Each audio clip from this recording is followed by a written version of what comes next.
তারিখ 2 সেপ্টেম্বর। কুরআন।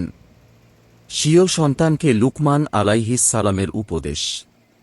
অর্থ: সালাত কায়েম করো, ভালো কাজের আদেশ করো ও মন্দ কাজ হতে নিষেধ করো এবং আপদে বিপদে ধৈর্যধারণ করো, এটাই তো দৃঢ় সংকল্পের কাজ।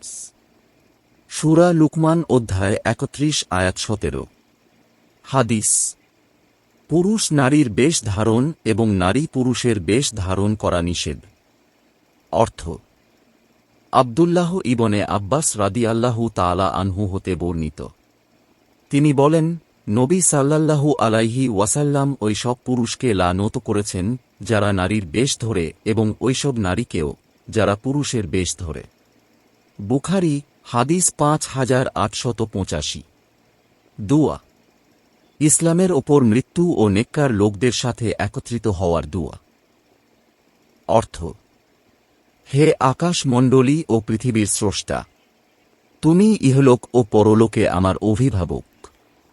তুমি আমাকে আত্মসমর্পণকারীর মৃত্যু দাও এবং আমাকে সৎকর্মপরায়ণদের অন্তর্ভুক্ত করো। সূরা ইউসুফ অধ্যায় 12 আয়াত 101।